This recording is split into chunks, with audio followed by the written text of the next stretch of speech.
That's when you get the negative feedback because you don't agree with how they think. Turns out Stern was like, "Gotcha, bitch." I'm trying to wrap my head around this. Maybe they've learned something from every game, and this time it'll be different. What? What the? I gotta show everybody my wiener. Use my wiener. I mean, it's basically a Led Zeppelin jukebox with flippers. The game is going to sell. He just did a mic drop and then walked the hell out of the room. That's big dick energy if I've ever seen it. It's pinball. It shouldn't be too serious. I mean, if you take pinball to a serious level, you get The Godfather. Lie back down. I know I'm going to get some hate from those of you out there that are probably doing it, but that's what it is. The back glass says Teenage Mutant Ninja Turtles right there at the top, and 4 inches up, if that, the title's there again. That makes no sense. And I mean, what's concerning to me is that through the whole build process, no one brought it up that, hey, maybe we should make this a little bit better. No one mentioned it. We believe this idea to be the best course of action for us and for you, but mainly because it's gonna cost us nothing. He dies. He dies.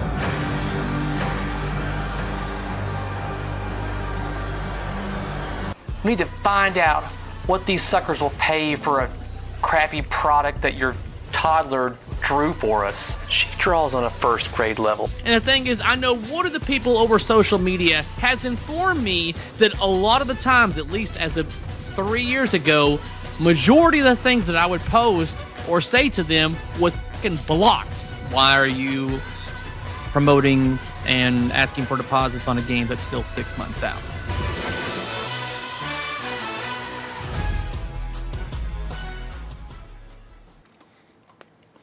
And we are live, ladies and jelly spoons. Welcome to the channel where I talk and do everything pinball.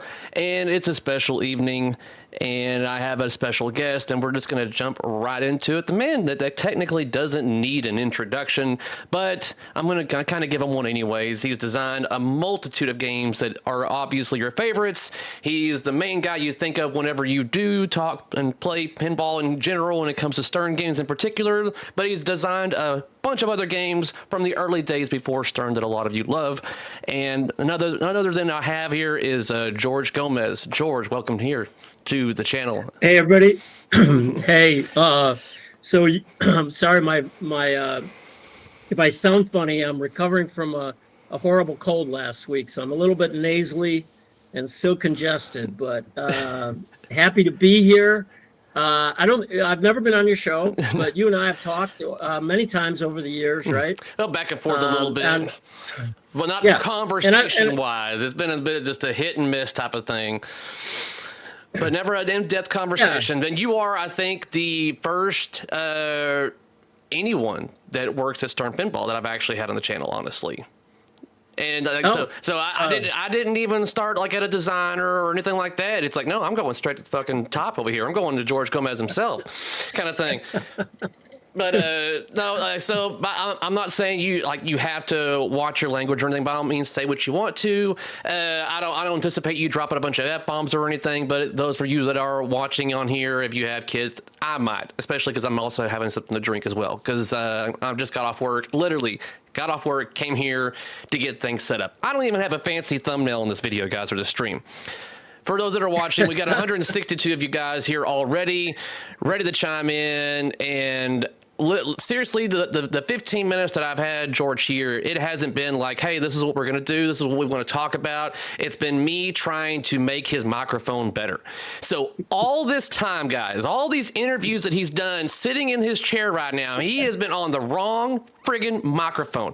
And I'm like, George, I really need you to sound better. There's got to be, I mean, you said you had a microphone. I was willing to buy him one. I was like, I will buy you a damn microphone. He's like, I got one. Give me some quarters, baby. So he holds it up, and I'm like talking to that, and I'm not getting anything. And I'm like, no, you're using the wrong microphone. Anyways, a bunch of trial and tribulations. We finally got it. He's on the correct microphone. So for loser kids, the next time you interview George Gomez, it's going to sound a lot better, I hope. He's going to be right up out there, you are welcome, Josh and Scott over there.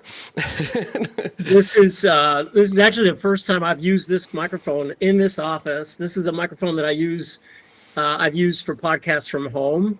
And I do remember you saying, hey, do you have a good microphone? And I know the challenge has been the microphone on my webcam, right? And so and today our challenge was figuring out how to turn off the webcam microphone and transfer over to this one. Let's do an audio check. Everybody, can you hear George good? Everything good audio wise on me? Video wise, I'm sorry I can't look as good as I would like to. I was just the face I'm born with. I have resting bitch face. I've just kind of learned to deal with it. The wife has dealt with it. She married me anyways. All right.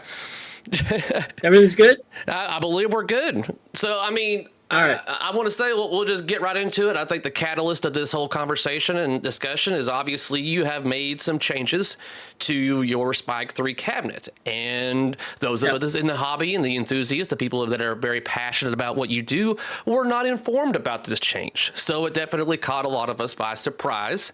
And mainly for me, it was curiosity because it was like 10 something at night. I'm getting messages and I'm getting images. And so I started hitting my people up on Patreon. I'm like, hey, I know some of you had this game. Is this just a one-off? What's going on here? I just need more info. I need to know why this is going on. The big old question of why. And of course, now it's starting to spread like wildfire today. People were saying all kinds of things, and I'll just hit a couple of them right here. People were wondering if you're turning into the IKEA of pinball. And I mean, you can definitely touch base on that. I mean, but I'm definitely kind of curious on that front too. So it's like, I guess the first question I have to ask is, why are you making your machines worse, George? And that's what people were kind of curious if that's what you are in fact doing, because that's what people are thinking when they see this. They like, you're cheapening your product by putting MDF on there. Why? Educate me, please. Right. So let's start from the beginning. How's that? In the beginning. Yeah.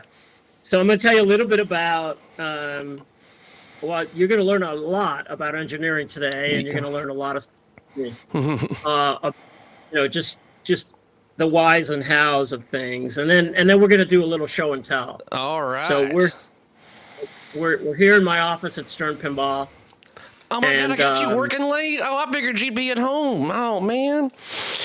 Oh no. Here, I mean, you guys are gonna get the, and I trashed my office by bringing in some show and tell, which I'm gonna try to extend the camera to when the time comes to show you things, etc. So let's talk about the cabinet. So I designed the cabinet. And when I say I designed the cabinet, it doesn't mean that I styled the cabinet. It doesn't mean that I told someone how to design the cabinet. It means that I did the design engineering work on the cabinet. That means material and process selections, creating all the CAD, fitting everything together. I proposed the assembly technique. I worked closely with the vendors to optimize the design to meet their tooling and their processes. The vendors suggested materials. We tested a whole bunch of different approaches. I invented the new expression light system. I specified the fasteners. I designed it to preserve as many of the old functional features as all the good stuff I tried to keep. I also paid a lot of attention to the transition in the factory from one design to the other, because for a while they will coexist, since we need to support back catalog games. So what does that mean? It means like new back boxes fit old cabinets and vice versa. Just a lot of the common parts that worked well, I kept. I did all of the work to fit the 18.5 display and the new audio system. And it's, honestly, I have to say, it's hard to introduce radically new things to you guys. Designing pinball cabinets is a lot like designing Jeeps. If when you're done, the audience doesn't recognize it as a Jeep, then you failed. So at some point in time, I'm going to share some of my wild designs for a pinball cabinet But honestly, I sketched for a long time and then killed most of it because I said, these guys are going to hate it. They want it to look like the pinball machine they know. They're in some ways very afraid to try very different things. So I said, okay, I'm going to do it, but I'm going to improve a bunch of the things that I think need to be improved. And I'm going to walk into a lot of those details. I started working on this in 2022. The very first prototypes were built back in 23 by my old friend Tom Copera, who's over at JJP now. And the mechanical engineering team here verified all my work, specifically, Kevin Payne is my director of mechanical engineering, and Rob Blakeman. I did design reviews with Kevin on a regular basis. They advised me on all kinds of things along the way. We did durability and drop testing. Of course, we did a lot of play testing. So the weight distribution of a Stern pinball machine has a very specific feel. And when you think about Stern pinball, the thing you guys may not realize this, but it's the largest modern footprint of games in the world. So when they're getting played by a lot of people in a lot of places, and people sort of subconsciously have a feeling for what it feels like, how you nudge a game, what it feels like to flip it, et cetera, all that stuff. We have a very distinct feel. And so we spend a lot of time making sure that, okay, don't break that. So there's only one person currently working that I know of that has designed more coin-operated game cabinets than I have. His name is Mark Gruber. He worked at Atari back in the day. He's a designer that to this day still works on some of those giant, amazing Raw Thrills cabinets, right? So I started designing cabinets for games. It was almost like my first job out of school. Cabinets and controls is all they would let me do at Midway before I actually got to get into game design. And so I've designed, I've designed more coin-operated game cabinets than I've designed pinball machines. I think my number of pinball machines is about to hit 20. Maybe I'm off a game or two. I can't remember. But I've done at least that many. I've at least twice that many coin-operated game cabinets, including some famous ones, right? Like the Tron cabinets, both the regular upright and the environmental. I've done some really wild ones. Have you ever seen a Hawk Avenger, which is one of my novelty games with the helicopter? Try to find that. That's a weird cabinet. I even did things like the cockpits of the Battletech centers way back in the day. I don't know if you've ever been to a Battletech center, but so let's talk about, let's get right into the material. So material is the same material we've been using since like 2018. It's not MDF. It's 18 millimeter plywood core with what's called an HDF sandwich. High density, not medium density. The sandwich is on the outside of the plywood. And the reason the sandwich is there is because you cannot apply melamine to plywood. It always has to go directly on MDF or particle board or some substrate that is like perfectly smooth and flat, and plywood is not. There, I've got a picture on screen so people can have a visual of what you're talking about here when it comes to the sandwiching. Let's see here. Right. So there you have it. And if you take, I'm about to show you, I'm going to go to my Deadpool and show you that material's been around since back then, right? So I'm going to walk away over there. Okay. You guys will see it, hopefully. I'll take my. I mean, just first off, before you walk away, because I know you can't hear me when you walk away. I was like, that has been the main issue, is that people were concerned about it being MDF versus HDF. So, I mean, can you? No, but it's like even then, the plywood is the key. Yeah, I get the plywood's the key, but I think the concern was the MDF, because people know that MDF does not do well against moisture, and there was concerns in regards to that. And sometimes it's a little more sensitive than plywood as well. So there's a possibility. Let's just say, for instance, when you're at a location, people spill drinks all the time, and you have a beer seal. So I'm sure that operators are going to have concern if that gets on the MDF / now HDF. Is there draws for concern versus what you had before, which was just strictly plywood? Right. So, well, before strictly plywood is a long time ago. Like I said, we've used this material since 2018. Okay. So like if every Godzilla in the world is built with this material. And the new version of this material is strictly the fact that I pushed them to give me a melamine surface that was smoother for decal application, because in the previous one we got a lot of inconsistency. So when I say I improved the material, that's mostly what I did. And so that's what the vendor, I worked with the vendor on it, and that's what it is. So now on a Deadpool, some Deadpools, the early run of Deadpools is strictly plywood. No, it's not the sandwich. But the latest Deadpools, like probably going back to 2018, 2019, those are the sandwich. As a matter of fact, the one in my office, which is probably about 2 years old now, is the sandwich. And that's what I was going to show you to prove to everybody that, hey, this is for real, the same stuff. All right, show us. Whip it out. on Deadpool, the single biggest thing is that those cabinets were those edges were all painted, and the new ones, that front edge on the new one is one of the few edges that's not painted.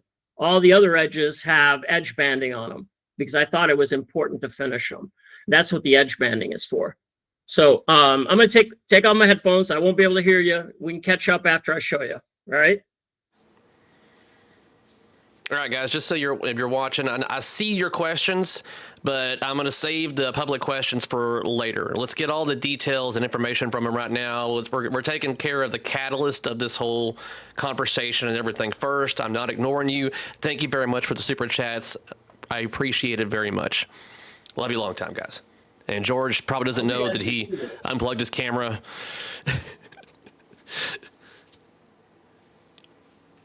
All right, I'm gonna pull out my trusty Swiss Army knife. Oh, hold on, he can't hear me. He doesn't know that he's probably unplugged his camera and disabled it. Let me send him a text. Do you see this? No, George, I don't see anything. You disabled your camera. HDF plywood. Melamine. Listen, I texted him. We'll see if he gets it. Or either he unplugged it or he disabled it. One of the two. Did you see that? No, you unplugged your camera or you disabled it. All I see is the G. Give me some quarters, baby. Oh, you're kidding. No, I'm not kidding. That's why I was like, no, that's why I just sent you a text message. I was like, you disabled your camera or unplugged it, one of the two. It's like, as you like moved it over, I think it came unplugged or something.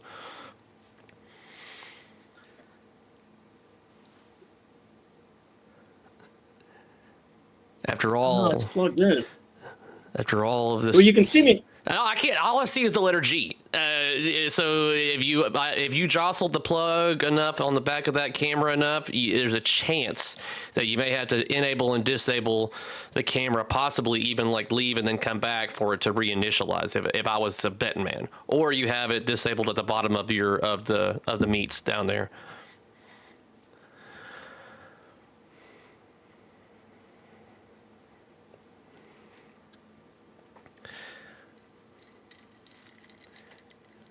We went through all the audio troubleshooting, and here we are with video now. Sorry about that. It's fine, George. It's fine. It's like I'm having a drink. I'm enjoying the company. There we go. I got you. You're back. All right. Okay. All right. All right. So I'm gonna walk back over there. Mm-hmm. Just before you walk away from the computer, just make sure that you can see it on the monitor, and that way you know that for sure that we're seeing what you're seeing.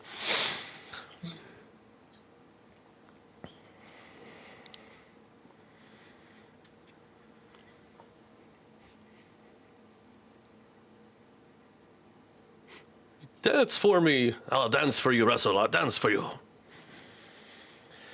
For those that are curious, I am taking it easy tonight by drinking a Sheridan's coffee layered liqueur. All right. So you can see stuff now, right? Yes.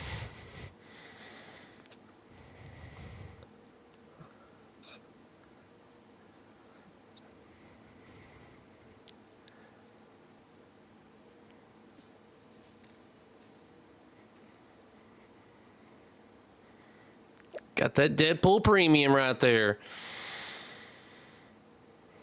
All right. So We'll see how good the quality comes through on what you're going to show us. HDF plywood, right?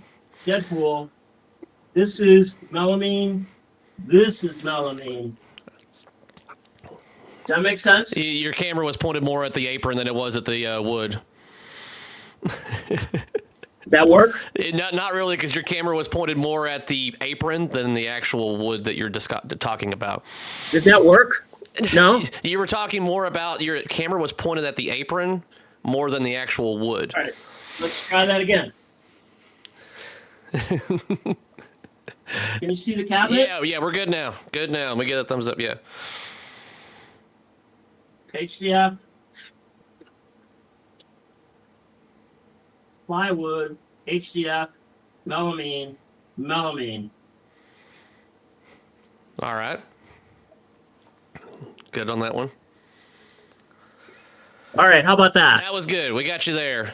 But I think you made a lot of people cringe, including myself, by damaging your cabinet. Even though no one's ever going to see it but you. You took a. Okay, you probably didn't hear me.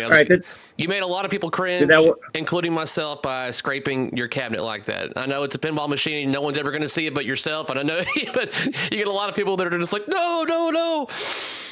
My game. Do what you want with it. Oh, you it's unplugged my game. You unplugged your camera again. Yeah. Sensitive.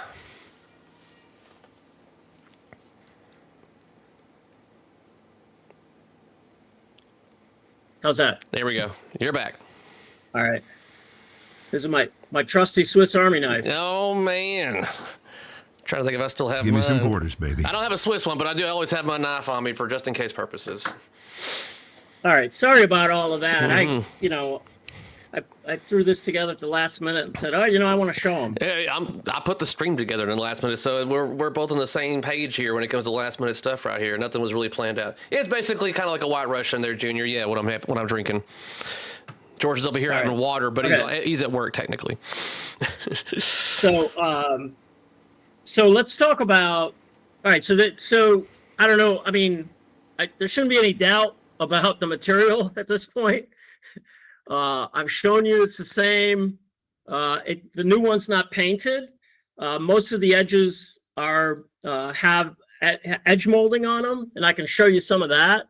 I'm going to try that again without breaking anything.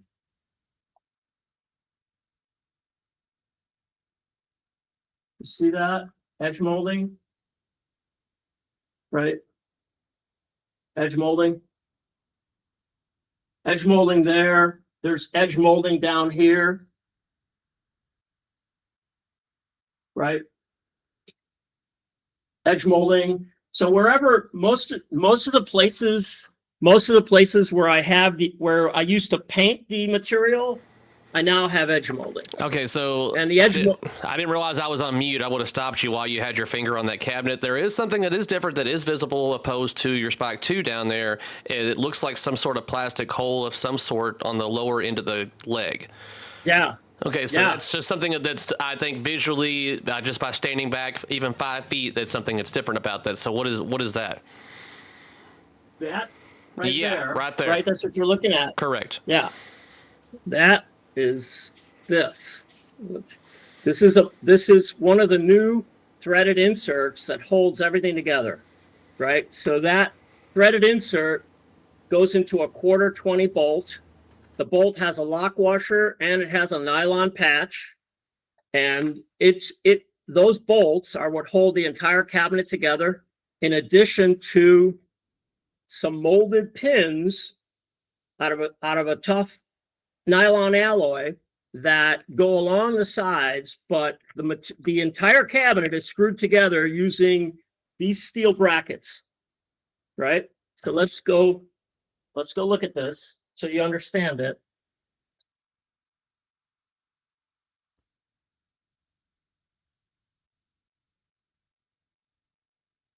All right. So you see the brackets? Yep. And you see the bolts, right? Yep. You see that? Yes, sir. All right. And that bracket is everywhere. It's the same bracket. There goes your camera again. 4 places. It's underneath there also. Your camera's gone again.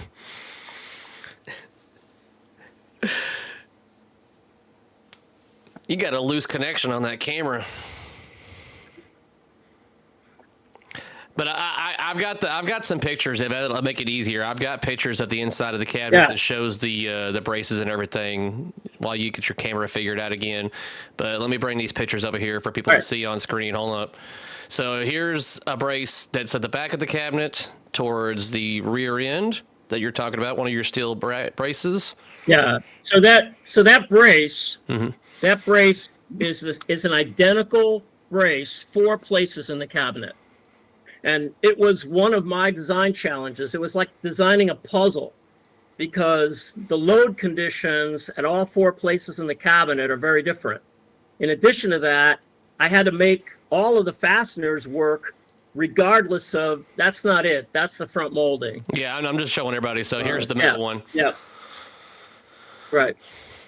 So there's, right. So that's all the back. There's the middle one right there. Right.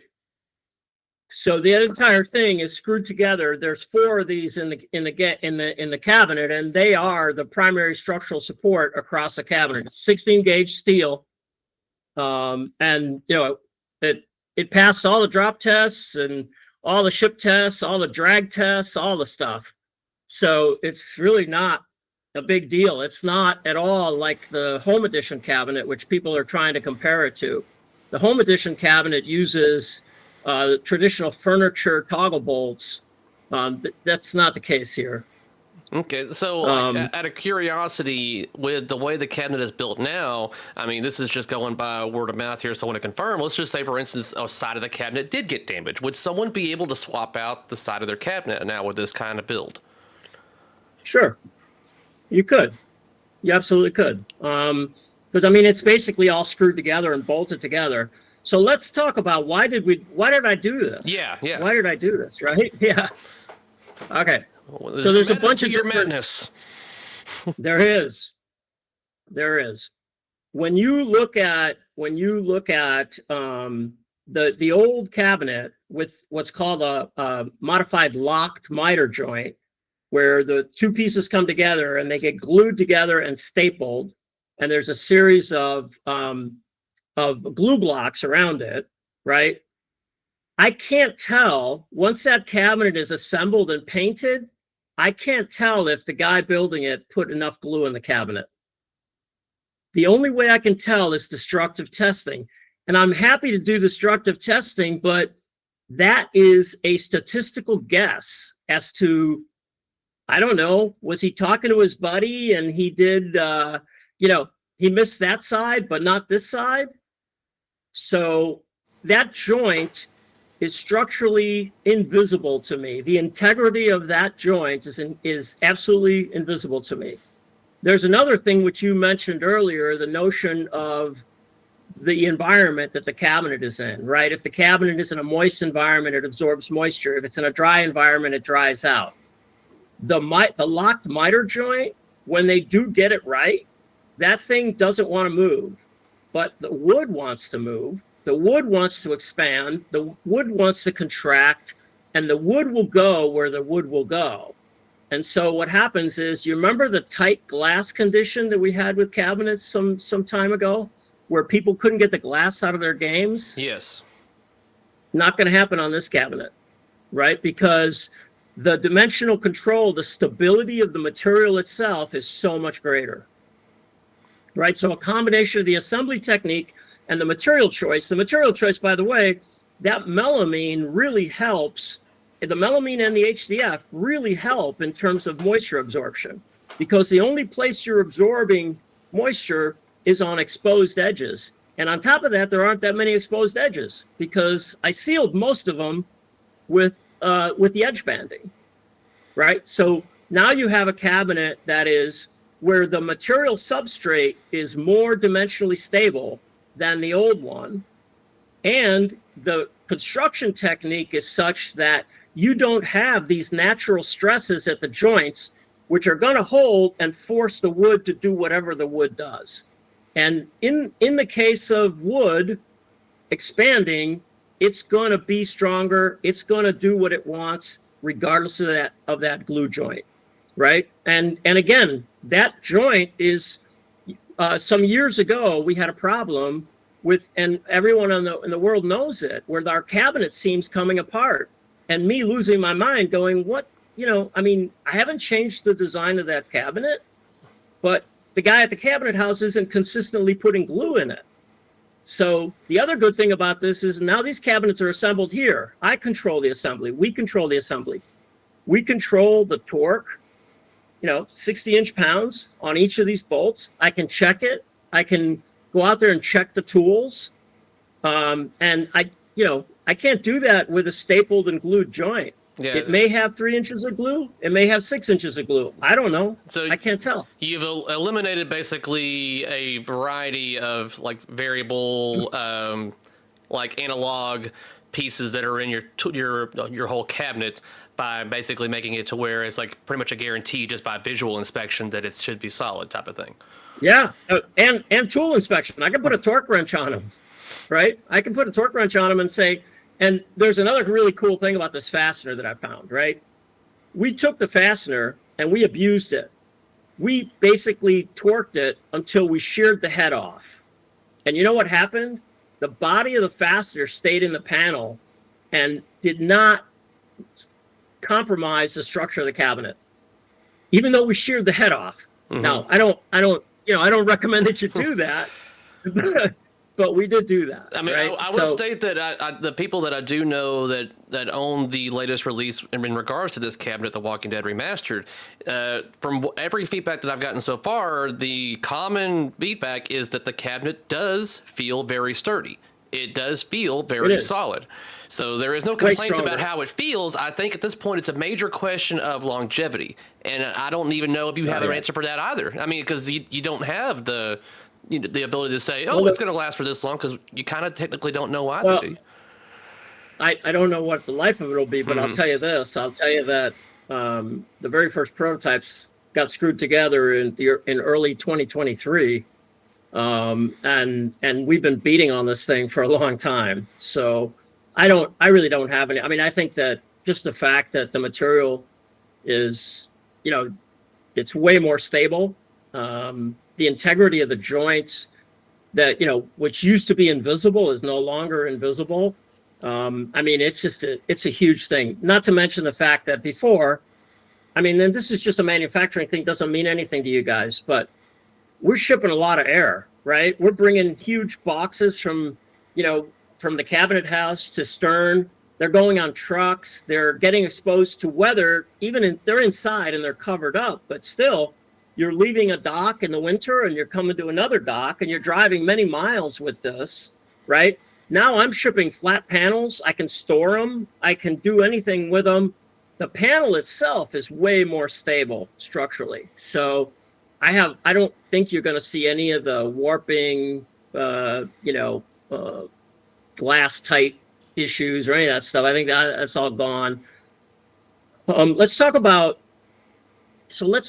the leg bolts, because there's a lot of misinformation about that. Okay. So, all right. So let's see if I can do this again. There goes the camera. Oh. So there's somebody out there that's saying that there's holes. There are no holes when the leg is installed. Your camera. Right? So when the leg is installed, there are no holes. George, your camera. He can't hear me when he's going. Oh man! Yeah. Every time I move this thing. I know, it's just so flaky. All right.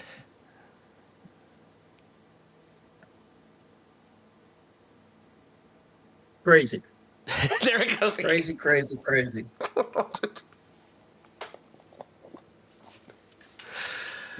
Am I still on? No, you're not, George. Man, that's hard. I cannot get this. I think I do have pictures. I could bring up pictures if that makes it easier. But I want to say that pictures were recently posted on Pinside in regards to the holes that are definitely different. But when you put legs on, they are covered. Okay, he can't hear me yet. Hold on. Okay, so in regards to so- that, I do have images of the cabinet in regards to the holes that you're talking about. Give me Because if some you look at quarters, the baby. images Yeah. without legs, it does look like you have like some larger holes. And what do these do? Why are they there? I But when you do. put legs on, you don't see them. But can you Yeah, so explain let's to talk about that. why the holes look the way they do? Yeah. Yep, I can. Let's share screen. Select a tab to share. Share the tab that says upcoming projects. Window. All right, here we go. Share. All right, can you guys see this? Yep. All right, so this is the cabinet. This is my CAD, and you can see that's the nut. That's not the hole you're talking about, right? And when you have the leg on, you can't see that hole you're talking about, right? So I'm gonna turn the leg off, and now you can see the hole, right? See that hole right there? Yep. All right, let's find out why is that hole there? And all right, so this panel, this is a cabinet side panel. This panel has a huge advantage. The entire panel is machined from one side in a single operation. That all that happens is that the machine, the CNC machine, automatically changes the cutters, the speed of the cut, all that kind of thing. But the panel is never, there are no secondary operations. That means the panel is never taken from this machine and moved to another machine for some other operation. And the advantage to that is accuracy, right? So whenever you take a setup and you break it and you move it to another location, even if you index it and you're very careful and you have great fixtures and everything else, you are still introducing an element of inaccuracy inherent to the fact that you move the panel, right? So this panel, in the old cabinet, I'm gonna go back to in the old cabinet, I'm gonna turn off the bolts, and turn off the washers. By the way, you know what this plastic thing does, right? It protects the cabinet. What it does is it prevents the decals from wrinkling. Yeah. I invented. I use the metal ones for whatever I'm doing with restorations and everything. But yeah, these are those metal or are they plastic? So I invented these. When I first made them, they were metal. And then we basically made them out of plastic because they don't really need to be metal. They're just a spacer. So now everybody's knocked me off, but I invented these back in 2014, back when everybody had those big giant molded plastic things like protectors, and they didn't really do anything. They just transferred the load to a different part of the decal. Mm-hmm. Anyway, so all right. So what happens here is that you can see the bracket behind there, right?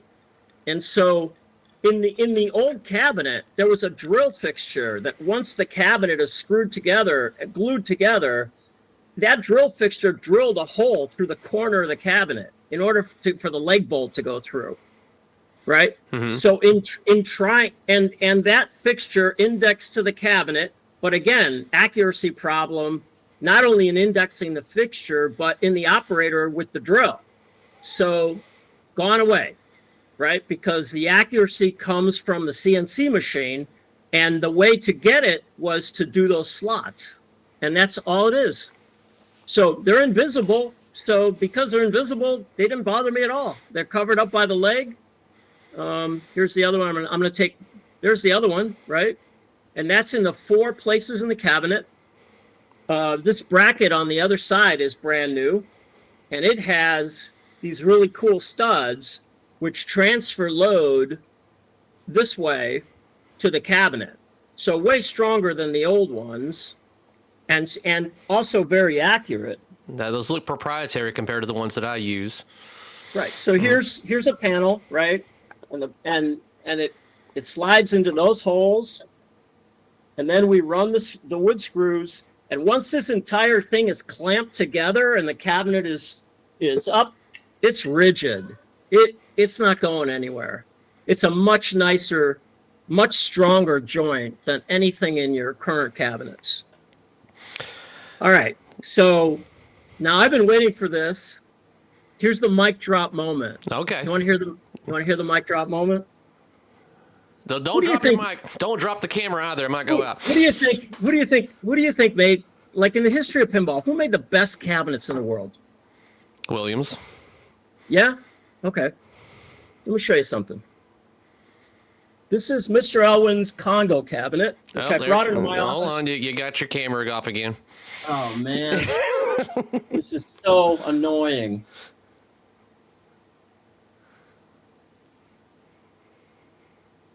All right. Are we there? Yep. This is Mr. Elwin's Congo cabinet. What do you see? I see a lot of things that he needs to get fixed, but that's beside the point. From a restoration point of view, but I know it doesn't matter. In this entire Congo cabinet, there are 2 plywood panels. The entire rest of the cabinet is MDF. Oh, I just realized that you're still sharing the screen, so they can't really see that in full screen. I'm sorry, guys. Oh man. Yeah, Okay. All right. And All right. I just realized it was off camera. And All right. Let's go full screen again. Let's get you to stop sharing so you can see that again. Stop sharing. All right. Okay. All right. Here's Mr. Owen's cabinet. Williams cabinet, Congo. Can you see that? Yep. The entire cabinet, with the exception of the coin door panel at the front of the cabinet. Let's see. Am I still on camera? You're still on camera for some reason. Yeah. Okay. Surprisingly.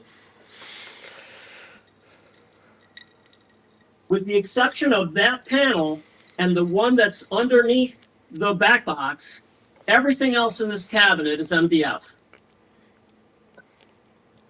That's MDF.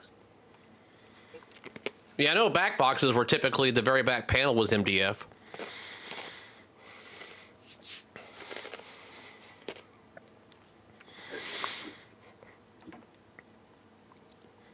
So Did you guys? Yeah, we saw, see that? We saw it. I mean, I guess the main concern and question that a lot of people have on their minds is that it seems like you're doing this from a cost cutting standpoint. It's like, well, it seems like that you're trying to cut corners to make things appear to us from. I haven't had the game in front of me. That was my main point, is that I haven't played it. It could be sturdy. It could hold up just fine. We don't know. But when all we got pictures is to go by, it does look like you're cutting corners or trying to cheapen the cabinet, and that's why the whole IKEA thing comes into place.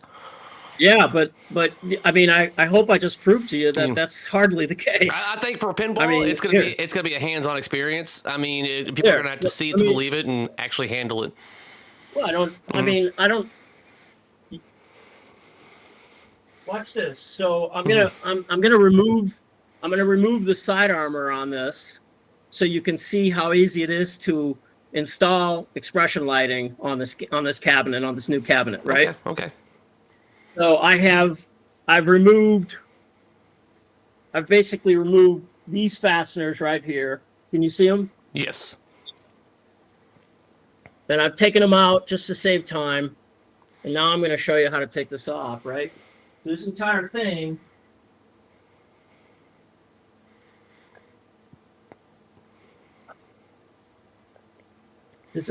comes off, right? So your expression lighting system is loaded into this, and now you just slide it back on, and 4 screws later, and one connector, you're operational. Okay. I've never had to install, me personally haven't installed expression light system, but I'm curious for those that have installed expression light system, if that sounds like it's an easier or better version of what you're going to be doing in the future, kind of thing. The other thing about this is that now you can get expression lights both on the inside and the outside, right? Like you saw on the Walking Dead cabinets. Yeah, I'm curious about the lights on the outside. about that in regards to the lighting on the outside of the rail is that the first time that a lot of us saw that type of engineering or thing on a pinball machine was like Dutch DPX's Alice in Wonderland, and it was under my impression that that was actually a patent. So I'm kind of curious of where that's at on that. If you have a comment on that, okay. Yeah, not to our knowledge. Okay. So the other thing that you'll notice is that there's these little tiny these filler pieces. These are little molded cups that, because I didn't like seeing the wood on the side of the cabinet, right? So I'll try this again.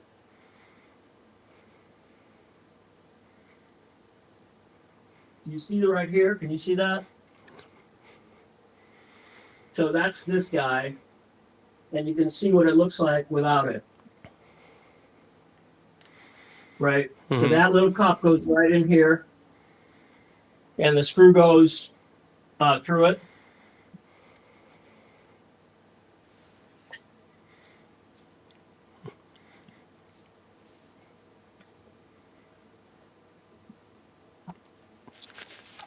But it's like, I have no doubts that, one of the main reasons why you're doing it, this is obviously to eliminate uncontrollable variables and make the manufacturing much more streamlined. And so that helps in a number of reasons and everything. And I do not doubt the fact that this does save you money somewhere along the lines in regards to manufacturing, because I think you're doing all this in-house now, right? So if you think about this, right, like, why, if you had to design a new cabinet, why wouldn't you pursue efficiencies everywhere? Yeah. Right? I mean, why would we engineer less than the best? If I could make I made these choices, right? I made these choices. Everyone here validated them, but I made them. And my feeling is I have to do a new cabinet, and I want to fix the inconsistent quality. And I had inconsistent quality in the last cabinet. So I want a better material that has better dimensional stability, that I can control the machining operations with more precision, that I can assemble. And when I'm done assembling it, I know what I have. I can check it. I could have a guy in final running around with a torque wrench and saying, make sure all these bolts are where they're supposed to be. I can see visually, is it correct? Is it not? Right?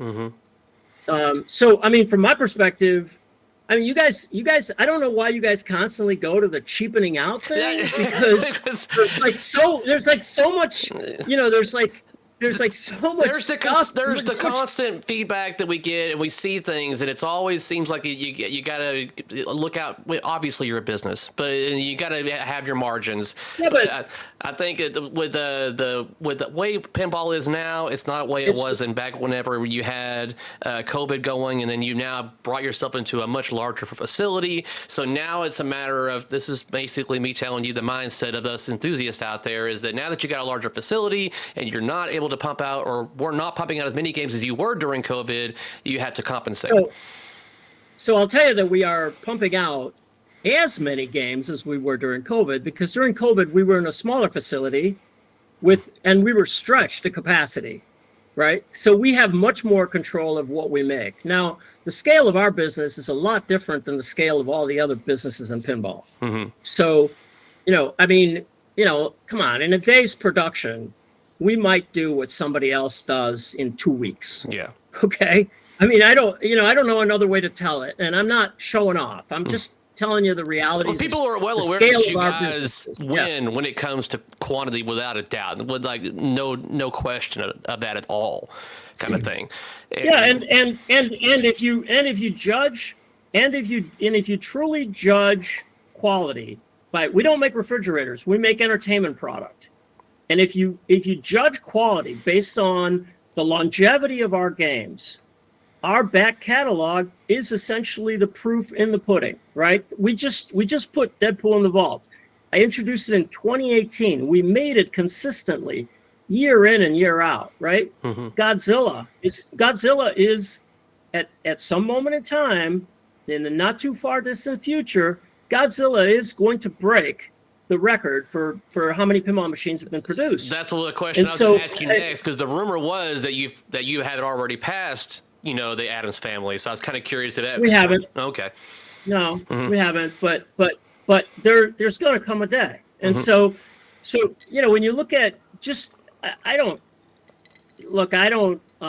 understand you guys. You're absolutely welcome to your opinions, and we can agree to disagree or whatever. But I think we make the best longevity, the most fun games, and the games that 10 years from now you're still going to be talking about. And that's I haven't seen a lot of that elsewhere. So now I'm the guy responsible for the show. So, you hear my side of it. I mean, the perception is that, at one point in time, pinball was considered a machine to get out there and make money and then buy the next one and rotate that out of arcades. That was the perception. It was basically like a throwaway thing. And the arcade owners, the operators would use them, abuse them, and move on to the next thing.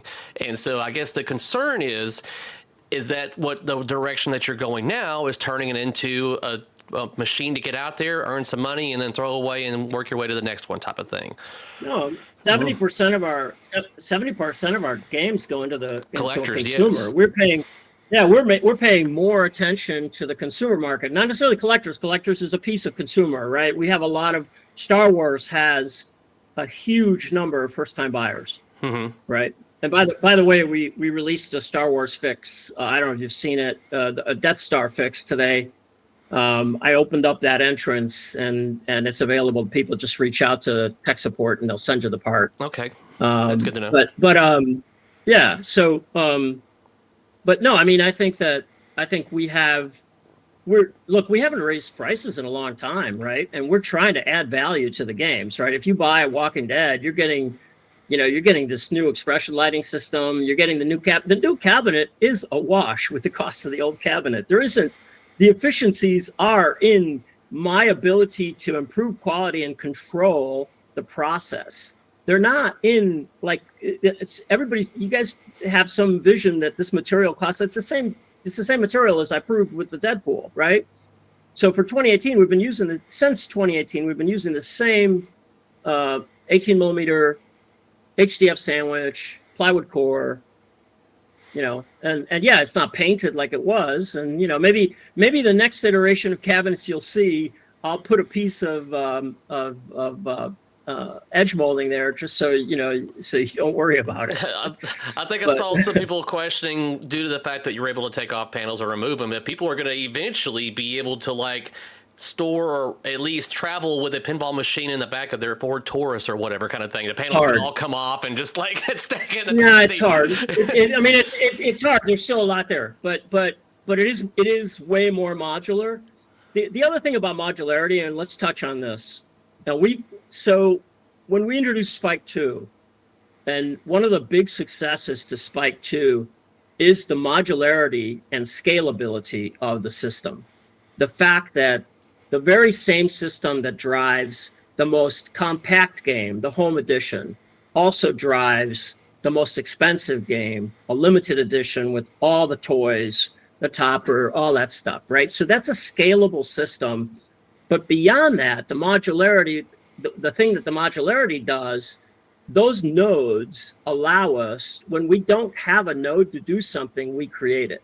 So when we put a display on the playfield in Star Wars, whatever it was 6 years ago, we had to figure out a way to do that. We created that node. That node is in the inventory. That node now has been used numerous times, right? So the same thing with the Batman little TV, whatever. When I added the QR readers to the games, that became a node, right? That ability to expand the system to fit the need without totally re-architecting something is one of the big successes of Spike 2. And so with Spike 3, we continued it, by the way. All those Spike 2 node boards work with the new CPU and the new, all of that stuff. And of course, we're giving you the 18.5 display, higher resolution, the better sound system. If you haven't heard the sound system, you really need to. Speaking of the sound system, I'm gonna give you a preview on something nobody's seen. Uh-oh. And again, sorry, Exclusive here, guys. He's going to lose the camera pride here. Let's see. Am I still on camera? Give me some quarters, baby. All right. So this is, did you just see me open this? Can you see this? Yep, I see it drop down. Yep. This one in. All right. This is the enclosure that's going to come on all of the LEs, which get the cool, a 2-speaker array. And when you buy the upgrade to update your Pro or your Premium, you're getting that enclosure. That enclosure was designed by the sound engineers at the speaker house. In other words, a lot of attention went into what the volume was. Should we port it? Should we not port it? How is that crossover designed? Another thing that you haven't seen yet is the new expression light system for speakers is so easy to install. Again, trying to eliminate the hassle of installing the old system. Right now, it's a board.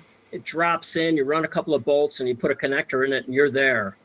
So a lot of those quality of life things is what this is about. I think it's what the issue is for, and I'm throwing myself into this. So, a lot of us don't like change. And the thing is, I think this change is kind of, and I even made it, the one post that I did make is that a lot of people are not even going to notice these changes.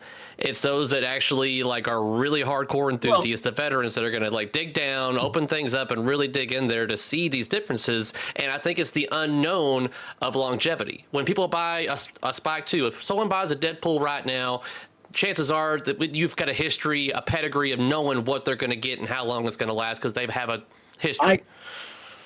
I guarantee you that this will last as long as anything you've seen before. Guaranteed. All right, there you go, guys. And call me out on it. Call me out on it when it's finished. Did you also notice that the bolts are gone from the side of the cabinet? Oh yeah, where what holds the plate field. Oh yeah, it's gonna make those. That's right. Yeah. Oh, no, I did not notice that actually.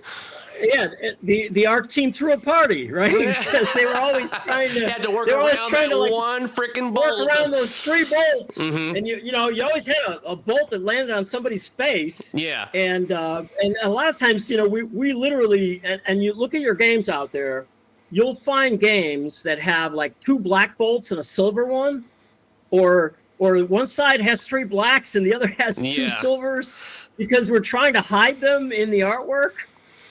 So that's all gone. See, it's things like that where even people like myself would look at that and go, well, they're just grabbing from the bottom of the barrel and grabbing whatever hardware they could fucking find and putting it on this cabinet to get it out the door instead of it being from an artistic standpoint like you're talking about. Yeah. No, I mean, the amount of care that went into this and of course, I mean, I guess I totally appreciate the opportunity to tell my side of it, and sort of explain it to you. I'm sorry for this goofy camera setup. I called the IT guys today and I said, can you guys get me a longer extension cable for my camera, because I want to walk around the office and show all this cool stuff. And they gave me a cable, but good God, that USB connection is horrid. Every time I move the cable, it's like the thing resets. All right, so, I think we're right there at an hour mark in regards to the main catalyst of the discussion, but I think there's a lot of people in chat that had questions for you. I know I've got a good deal amount of questions from my patrons that I wanted to at least kind of throw them in here. And let's do it. Give me some quarters, now, without a doubt, some of these questions, I wouldn't consider them questions, as some of them are insults with a question mark at the end of them. So I kind of don't want to read all of them, but let me give me a second here. Let me scroll up and see what we got here in regards to questions, and then by all means, I know that you're all up with the hard-hitting questions here. Yeah. Let's do it. Okay, well, I know one of the questions for sure while I look up other ones is in regards to, and you just discussed this earlier, is that 70% of your clientele is the home buyers. And then you have the arcade, the operators, and then you have that portion of collectors, the ones that get every LE.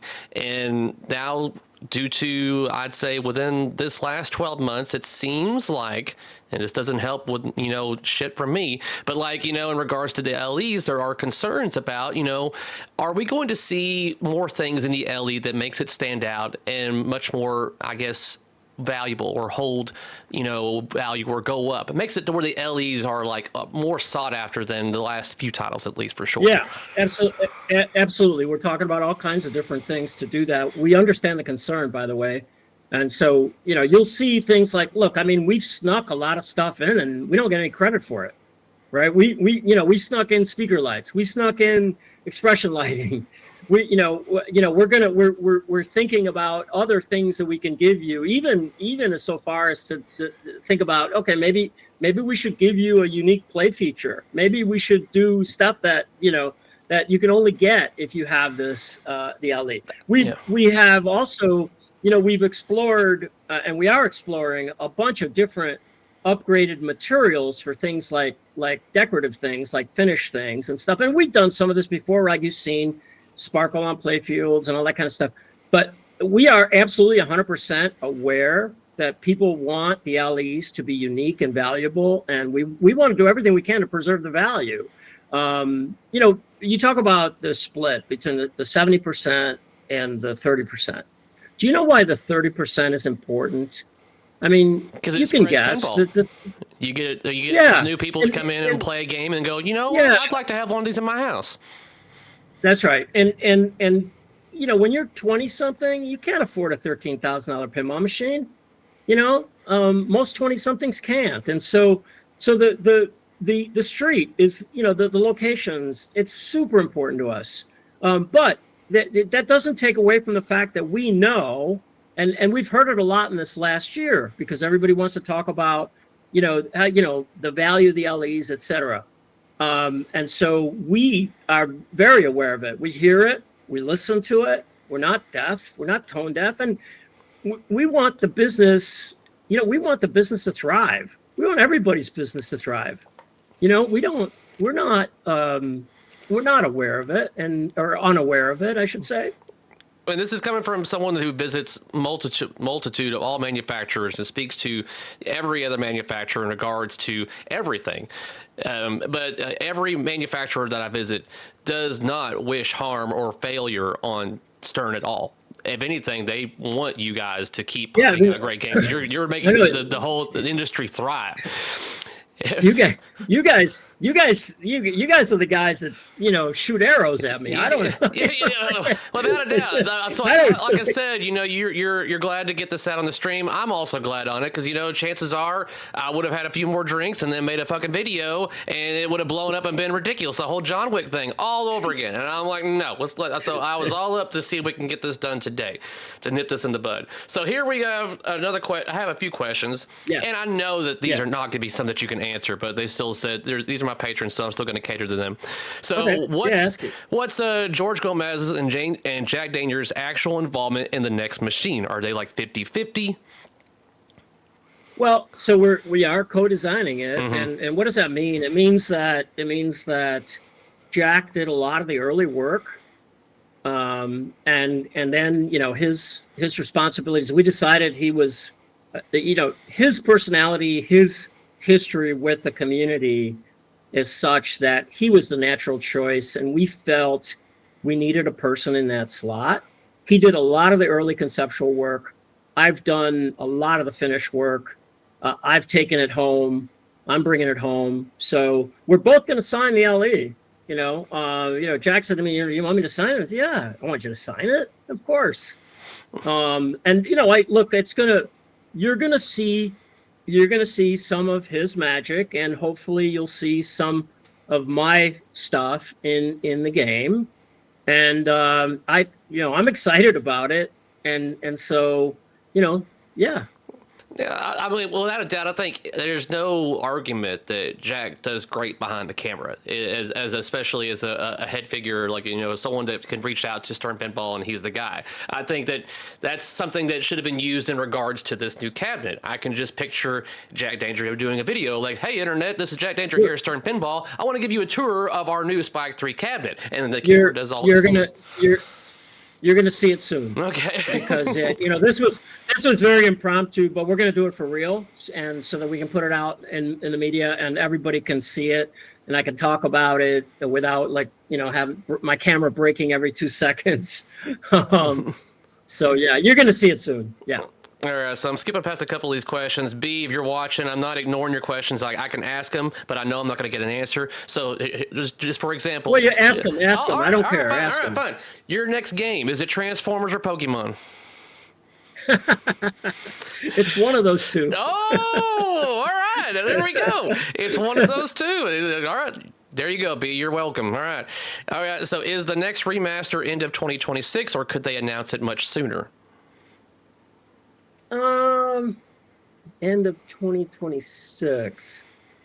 End of 26 is probably a possibility, but I'm not sure yet. It's early in that remaster, and remasters they've proven to be very different.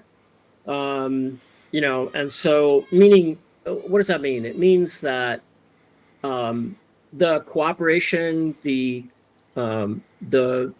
hoops we have to jump through in terms of licensing, in terms of getting stuff approved and stuff, in terms of revisiting technology from a long time ago and improving the games and all that kind of stuff.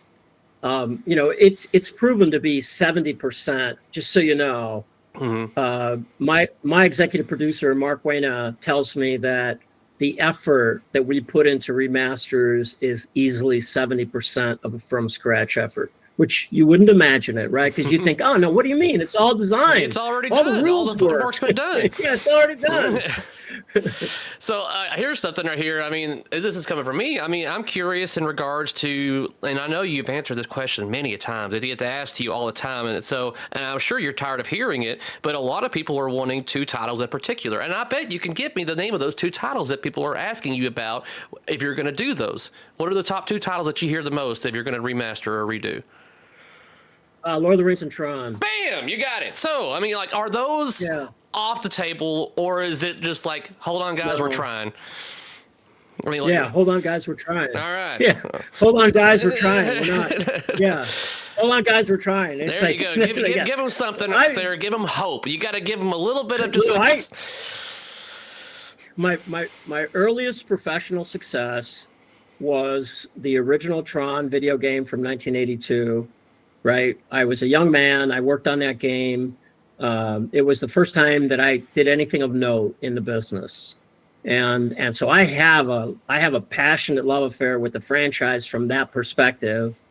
I would love nothing more than for that to happen. And then, of course, the other one is also something that, looms large in my portfolio. So I would love to do it. And yeah, I mean, I think, sit tight. Maybe it'll happen. Yeah, because I was even at Spooky just recently. They got a Lord of the Rings in their lineup right there, and I was playing the hell out of Lord of the Rings right there, kind of thing, So a lot of appreciation for titles like that, and I think a lot of people would love to see it revisited or remastered, rather.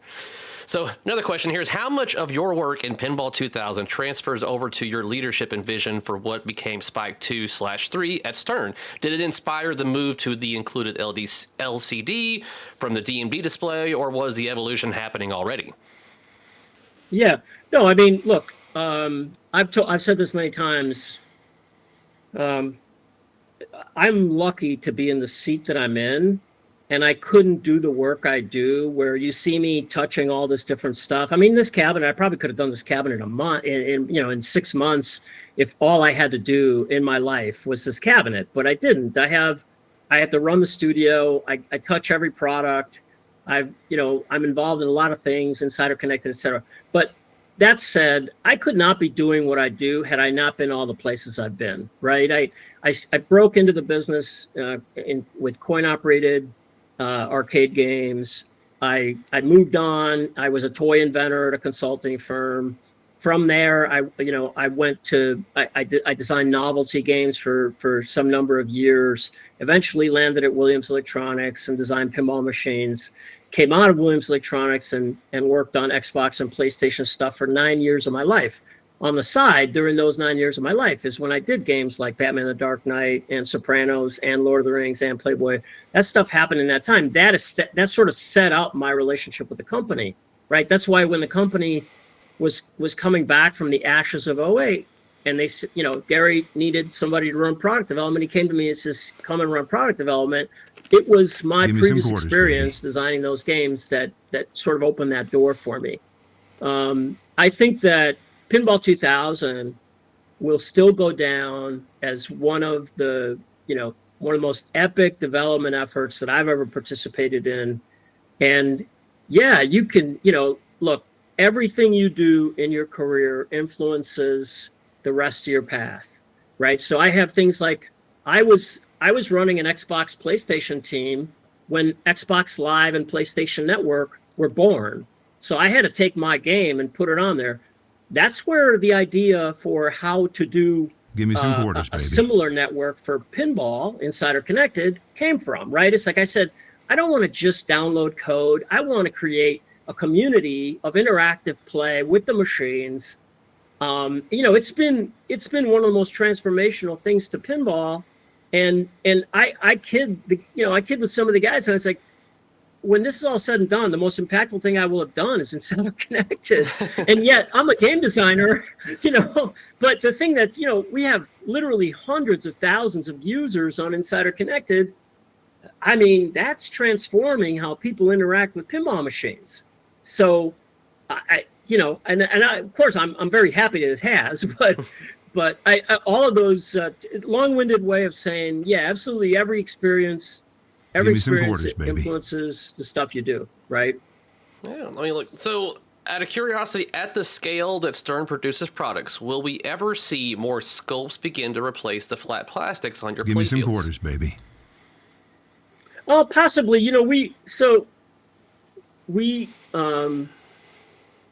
How we have gotten here, and you got to remember this. When I walked in the door, there were 9 people in product development. There were 35 people in the factory. A lot of the discipline to do the things you have to do to grow your business are the things that allow you to look at the value equation of a game, the cost of the game, the ability for you to produce it, the length of the development cycle, how much the company can afford to fund. Those are the realities of life that no one wants to hear them, but that's how it is that we got to the point where I have 55 people in the product development studio, 30 consultants on the outside helping us design the games, 500 people in the factory, 150 people in the front office. That's how we got here. It was that discipline. So, you want to hang your hat on the flat plastics. I'd love to give it to you, but I'm all about, we have to preserve the stuff that matters, which is the stuff on the playfield. And that means that when you beat me up about, am I cheapening out the cabinet? I'm not cheapening out the cabinet. I want to do the things I want to do. I want to keep the cabinet cost where it was. We haven't raised prices, and I got an 18.5 display that you didn't have before. I got a more powerful CPU. I've got a higher end speaker system. So I want to keep the money on the playfield, but yet I realize that the platform also has to evolve. So flat plastics, yeah, I mean, every game is different. Some of it is designer choice, right? I don't, it's like John said, these are toys I want in Star Wars. Keith said, these are toys I want in Kong. I mean, it's like, it's like, look at a game like Deadpool. I mean, that should speak to you about the purity of good design in terms of entertainment, right? It's a very entertaining game.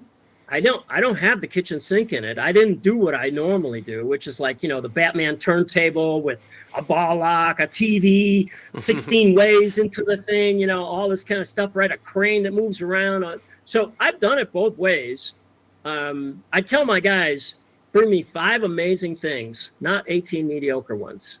Bring me 5 amazing things. Let's focus on making like super cool stuff that you can then expand on, right, to get to a place. So let's say hypothetically you get teleported, you as right now get teleported, I don't know, 20 years into the future, and you have a row of pinball machines in front of you, variety of themes. Theme doesn't matter. Could you pinpoint which game you designed by merely looking at how the game is? Is there a signature that you have that you would be, this is something I designed? Sure. Yeah. I mean, you guys, I mean, look, one day we should do a show where we bring up all my games and I show you similarities. I show you thinking similarities and execution similarities. And now, when a designer starts designing, you're going to have to make a lot of games before you have a style. Style is about experience, just like it is in writing, just like it is in painting, just like it is in music, right? You don't develop a style 3 games in. You don't have it. Your style, your signature comes from lots of iteration about the thing you do. I mean, look at all of the significant designers through time of pinball machines. They have signature styles, and so I think at this point I have one, and you'll see some of it in the next game, I think. I try not to repeat myself. I try really hard to not repeat myself, right? I work really hard to, okay, I know what to do, but I want to give it a new face. I want to try different things. So I don't always get it right. I don't always pull it off. Sometimes sometimes I'm my harshest critic, by the way. I critique my stuff way harder than you guys. Yeah. You don't even know it. I'm the same way on my stuff. I read comments and I'm like, you can't harm me as much as I harm myself, kind of thing. I'm harder on me than anybody else is. Now, I've got some other questions right here, and I'm not gonna lie, George. These are they're a little rough. Bring it. All right. Bring it. Yeah. All right. So this is not to pinpoint anybody else. I'm just reading here, and then they've even supplied me with data points, and I'll show you the graph. Okay. All right. All right. Okay. Well, ask him why Seth Davis is ruining Stern by bringing in a bunch of people from outside the industry who allegedly know widgets, but have no idea about pinball specifically. CFO, parts and accessories manager, new director of sales, all generics that have no knowledge of pinball. The result is not impressive. Any comment on that? Well,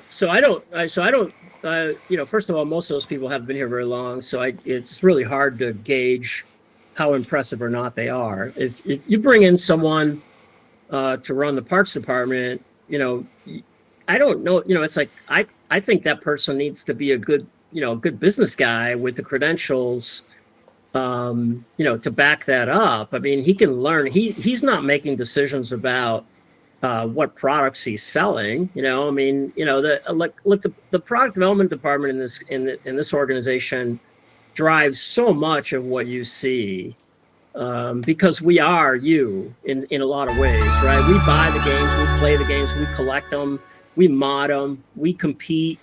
So all of us differently, just like you guys, right? Mm-hmm. So it's like, I'm not a competition player, but God knows I got some on my staff, right? And I'm, I got people that mod, I got people that collect, so we drive a lot of it. So the people you're talking about, the CFO needs to be a great financial guy. Mm-hmm. He doesn't necessarily need to know something about pinball. He can absolutely learn. The guy that runs parts, parts and accessories has been here a few minutes, and he's learning all along. I think that every position, you also can't run the company with old thinking, right? So you have to run the company with a combination of, we're not a garage shop anymore. And our hope is that we continue to grow, that we continue to expand the business. And so we make decisions based on the company we are, not the company we were, right? So I think, it's a natural evolution of a business that you need more sophisticated skills in certain areas of the company, and you want to retain the skills. In my shop, it's a very specific thing. But I hire new grad engineers. Many of them have never touched a pinball machine. They don't know from a pinball machine. Now, they think they're cool and they want to know from a pinball machine, and they get passionate real quick. But you got to come in here and bring them in. And you got to go, what the stuff you did in automotive isn't necessarily going to work in pinball. Mm-hmm. And this is what a ball trap is. And most important part of a pinball machine, it's got to take money. Next most important part, it's got to start. Next most important part, the flippers have to work. Okay, everything up playfield, that's secondary, right? So it's kind of like, we teach it, we live it, we breathe it. These guys come in here and they hang out with some of the best in the world, and they learn from them. And so I don't know that, it's like, I hope that answers the question. I don't, the other thing is, like, Seth, we kid all the time because he's a great guy, and we have a great relationship, and he consults me a lot, and he consults all the people in the business a lot. He's down in the studio interacting with stuff, learning about the games, talking to the game designers. I mean, you guys need a boogeyman, and it's like, it's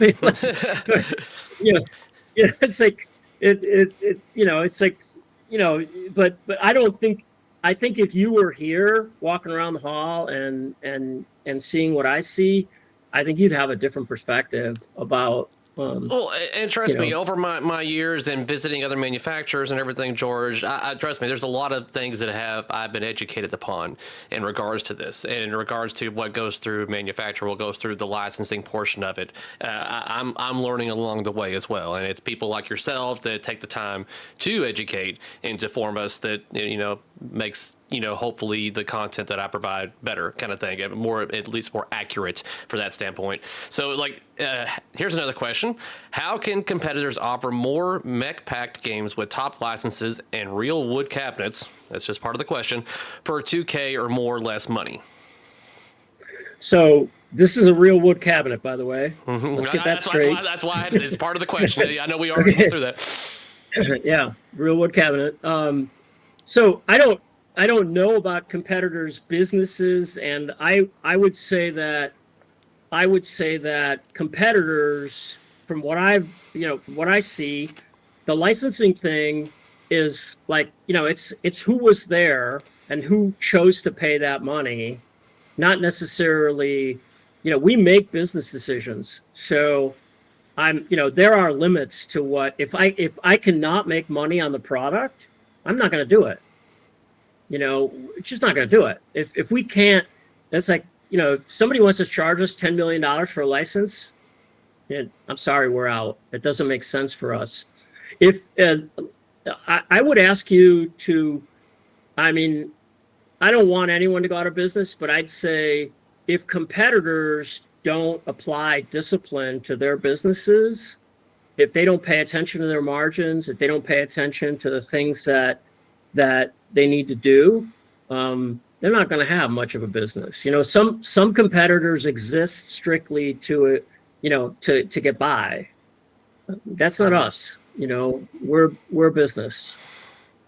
All right, one more question from this guy, and like I said, he's put the data in, and I'll show you the graph here. Yeah. But okay. While you have Gomez, ask him why times to get code to 1.0 have exploded in the last 4 years under Seth Davis' direction. I don't know there's a correlation. Maybe you can respond to this. Average time to 1.0 has more than doubled under him from 187 days to 390 days average after he took over. That's interesting. So let me show you the graph so you have a visual going on here. Let me bring it up here. And like I said, this is not my data, so... Yeah. Mm-hmm. I'm not seeing it. No, but I put it on the. I shared it on. You might see it on the stream. I'm not screen sharing, so if you can see it on the stream right there. Oh, I see it. Yeah. Okay, I got it. Interesting. Let's see here. What is he showing? Yeah.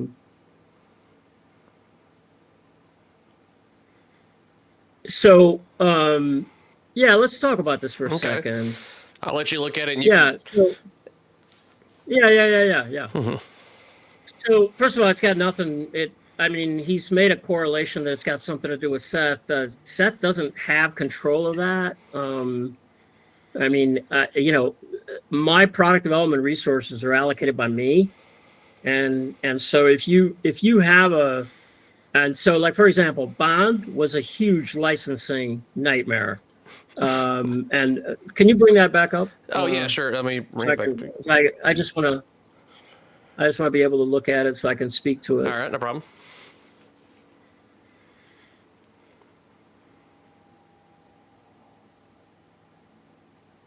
Right. So Bond was a huge licensing nightmare. So, it should be no, I mean, that shouldn't be any kind of an indicator.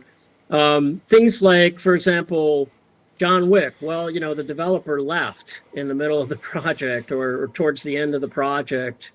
So, other people had to take it on. Jaws, well, that team is pretty standalone. So they're working on King Kong while finishing Jaws, right? And the same thing with and a game like Dungeons and Dragons is a game that has a ton of stuff in it. I mean, it's just got a lot of stuff in it.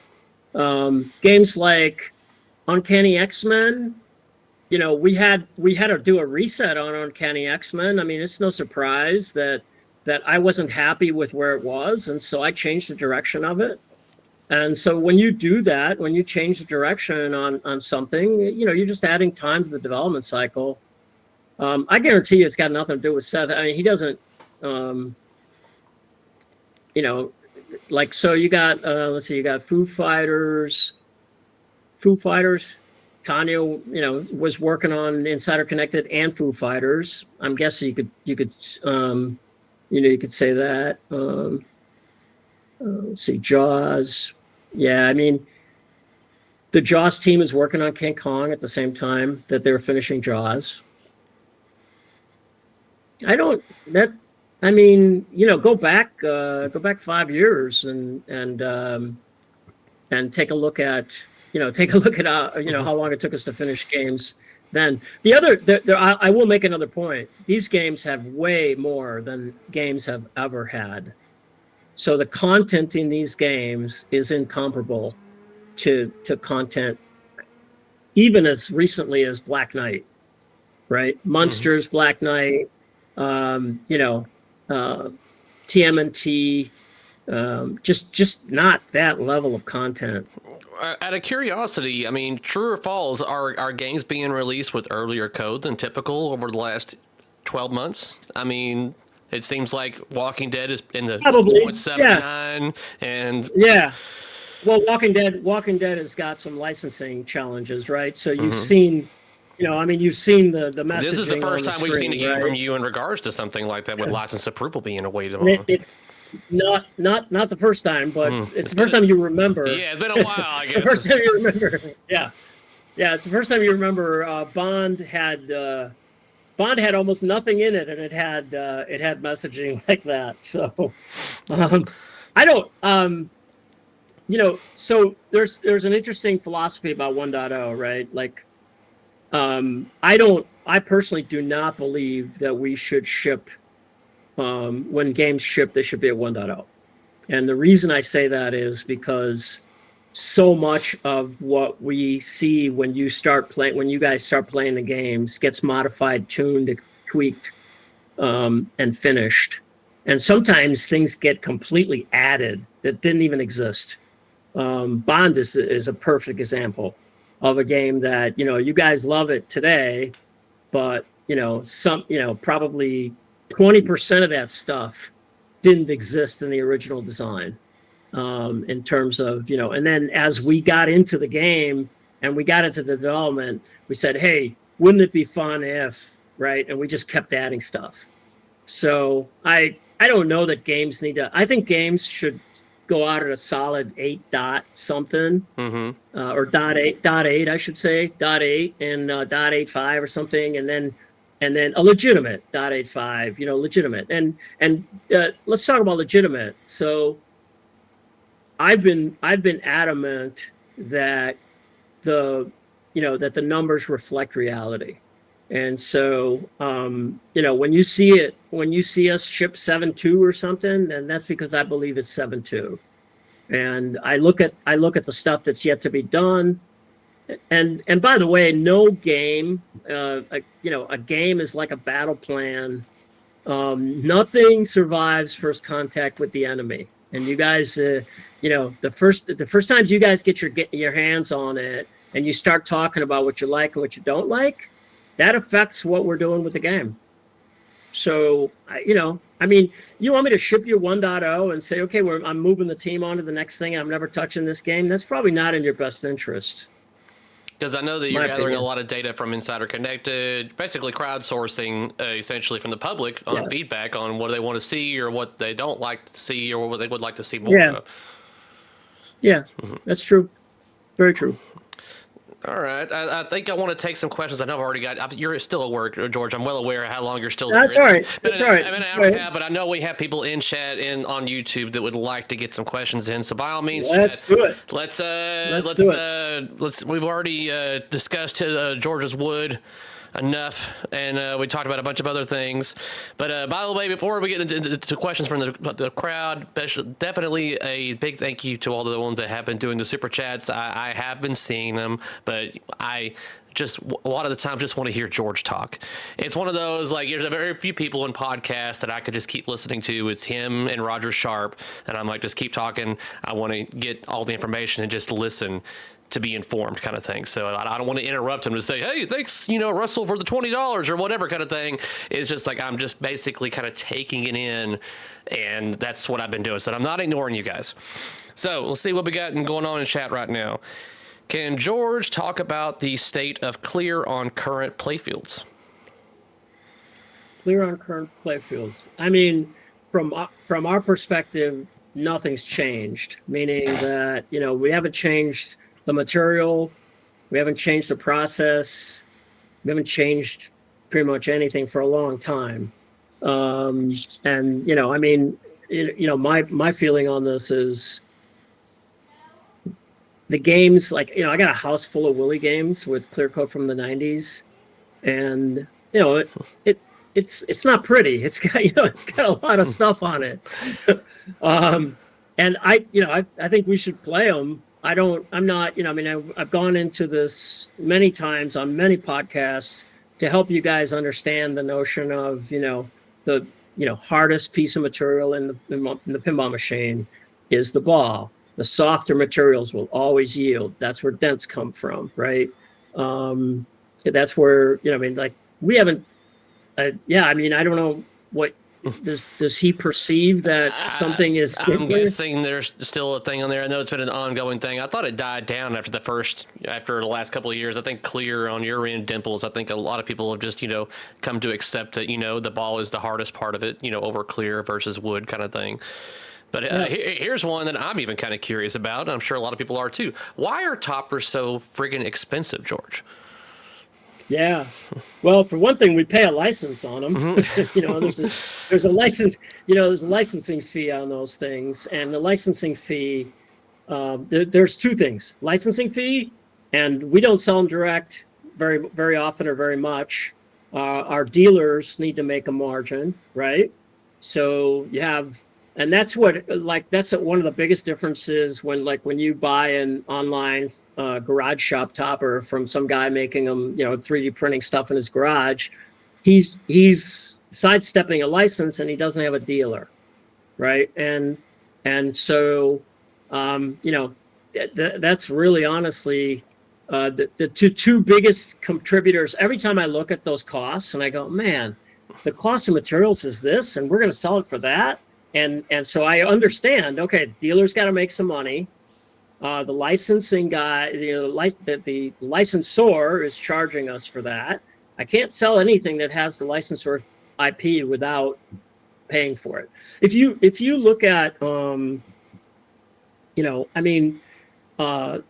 you'll also notice that, like, some toppers have a lot of stuff in them, some toppers don't. Mm-hmm. Again, we don't, a lot of that is sort of designer's choice, right? Just like, how many toys you're going to put on the playfield.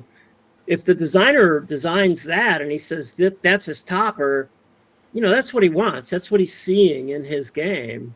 And some of them are more complex than others, right? Well, I mean, will we ever get to a point to where we can see a game launch with accessories at the same time? Yeah, I'm trying really hard. We are trying really hard to do that.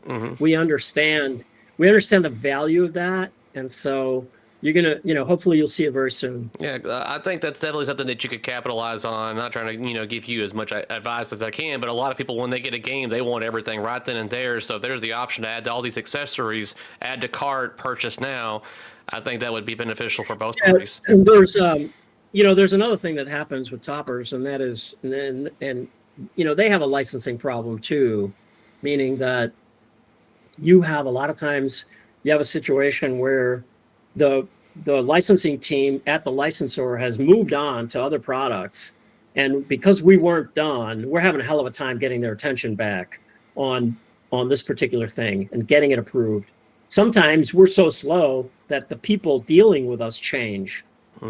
Like they moved on to other parts of the company, they're working on a different business, whatever, and now I've got new people and we're having to teach them all over again. Okay, this is what this is. And so there's some licensing challenges too. Let's see here. So now I'm getting submitted questions via text message here. Why did Stern, let's see, let me make sure I read this before I start saying it. I don't know if there's curse words or not. Okay, why did Stern think it was acceptable to discount titles for Black Friday without discussions and or approval from Stern distros?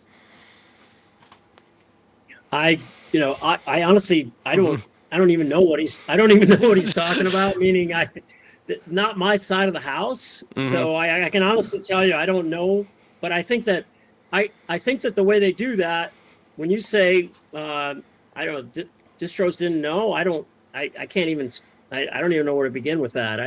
It's like I don't know whether it has to do with like somebody having product inventory or not. I don't know. I really don't know. Okay. I honestly can't tell you. And this kind of segues into when it comes to inventory are there any comments from you in regards to what we're hearing about this warehouse somewhere in Chicago with like 15,000 pinball machines stacked up waiting to be drop shipped somewhere?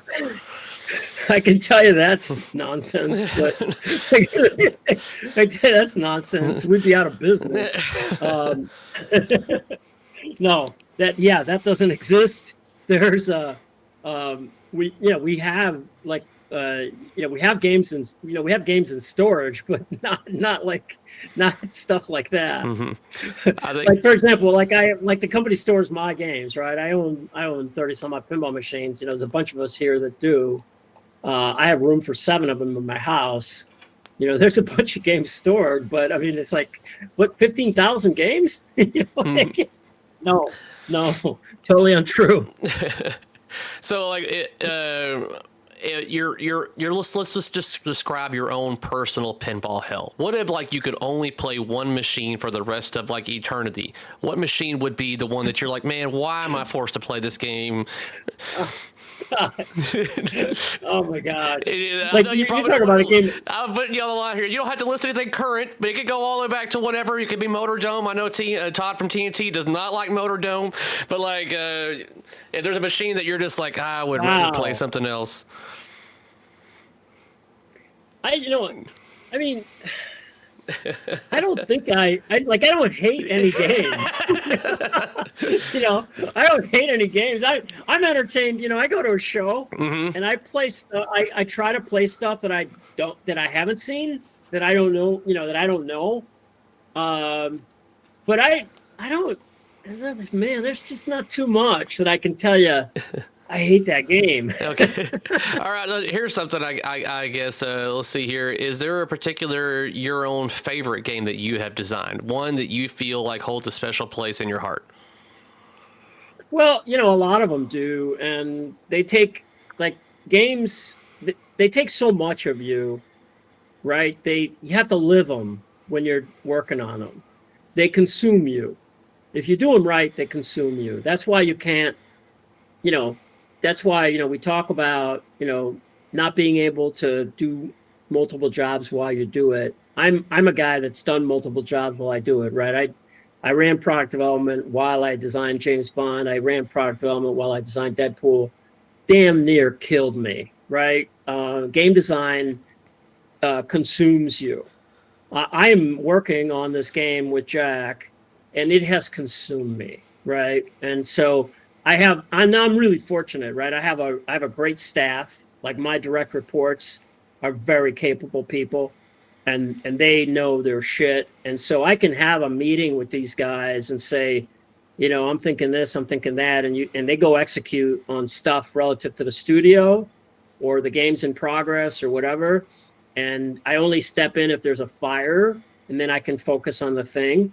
But I have a soft spot in my heart for Monster Bash. I have a soft spot in my heart for Deadpool. I have a soft spot in my heart for Pinball 2000, right? So there's different games. A game is a snapshot in time in your life.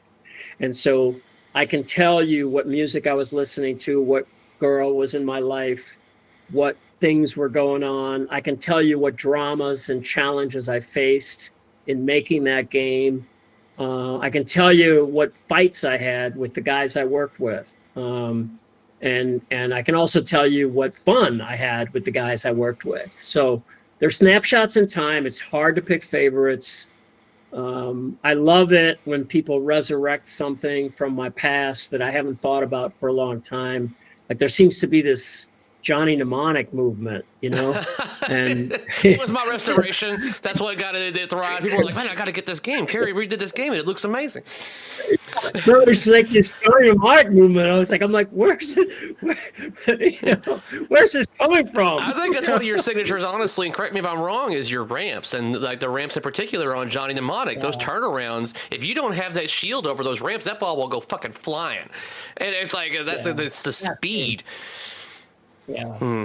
Yeah, it's a bit. So hard to pick favorites. Like picking your favorite child, right? We all have our favorite. We just say we don't have one. Don't be.